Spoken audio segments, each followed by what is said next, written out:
दोस्तों, एक मेरा दोस्त है, वो बता रहा था उसके गांव जंगलों के करीब है। यानी उसके घर आसपास काफी पेड़ पौधे हैं, यानी जंगल ही है बोल दो। तो जंगल है तो कुछ उसके गांव में ज्यादातर गांव के लोग यानी धान का खेती करते हैं। उनके गांव शहरों से काफी दूर है। उनके गांव में जो धान निकलते हैं, जो धान उपजते हैं, उनको यानी बिक्री के लिए उन लोगों को काफी दिक्कत होता है, क्योंकि उनके गांव में ज्यादातर व्यापार उपार यानी नहीं करते हैं, तो ज्यादातर उनके खरीदार उनके गांव तक पहुंचते नहीं हैं। मेरा दोस्त बोल रहा था जैसे धान का रेट शहर में अगर 20 रुपए है तो वही हमारे गांव तरफ 15 रुपए से बिकता है। इस तरह से बता रहा था मेरा दोस्त। यानी जो धान का जो रेट है वो करीब 5 रुपये का अंतर था उनके गांव से और शहरों के बीच में, 5 रुपए के अंतर। मेरा दोस्त के घर में भी खेती बाड़ी काम करते हैं, यानी खेती बाड़ी यानी धान का खेती ही करते हैं। तो मेरा दोस्त कुछ समय के लिए बाहर काम करने चले जाते हैं शहरों में,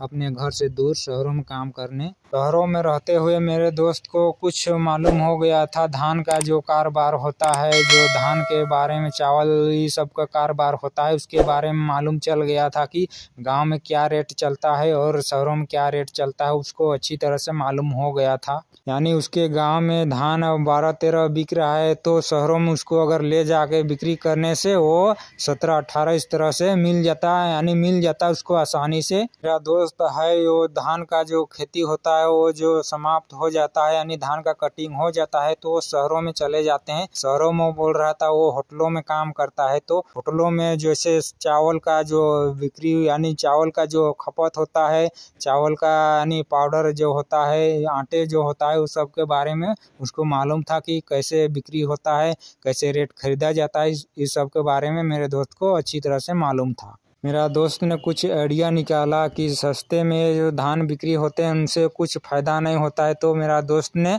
एक मिनी राइस मिल मशीन खरीद लिया। राइस मिल मशीन खरीदने के बाद वो एकदम अपने जो धान उपज होता है अपने उसको खुद कुटाई करता है, खुद उसको पिसाई करता है, और जो पाउडर बनाता है वो एकदम डायरेक्ट टाउन में यानी शहरों में सेल कर देता है, तो उसको काफ़ी बेनिफिट होता है।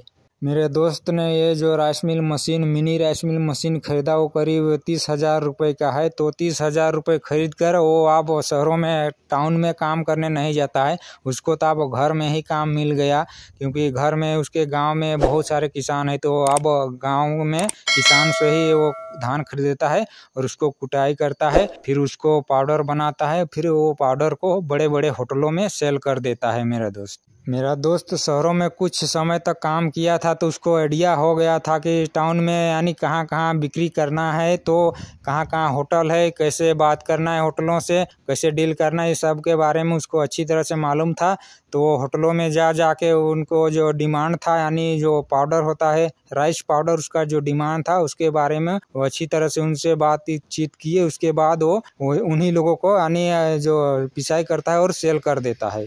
मेरा दोस्त बोलता है जो धान को वो 13 रुपये बिक्री कर रहा था अपने गांव में, यानी 13 रुपये बिक्री कर रहा था अपने गांव में, उसको वो कुटाई करके पिसाई करके बेचता है तो करीब 25 रुपये उसको आसानी से मिल जाता है 1 केजी धान में। मेरा दोस्त जो राइस मिल मशीन खरीदे है उसमें फ्लोर मिल भी है, दोनों जॉइंट है, राइस मिल और फ्लोर मिल दोनों जॉइंट है, दोनों से वो काम ले लेता है आसानी से। मेरा दोस्त शहरों में करीब सप्ताह में एक बार जाता है, ले जाता अपने सामान को, अपने जो पाउडर बनाता है उसको, राइस पाउडर बनाता है उसको शहरों में सप्ताह में एक बार ले जाता है। एक बार वो ऑटो बुक करता है, पहले ऑटो में यानी लोड करके वो शहरों में ले जाता है, और जो जिधर जिधर डिमांड होता है उधर दे देता है। जिस होटल में वो राइस पाउडर सेल करता है वो सभी होटलों का जो कॉन्टेक्ट नंबर वो अपने पास रख लेता है, और वो जो ले जाने के पहले वो यानी कॉन्टेक्ट करके वो पूछ लेता है किसको किसको कितना यानी माल चाहिए, तो उसी हिसाब से वो सप्ताह में एक बार ले जाके वो सबको दे देता है।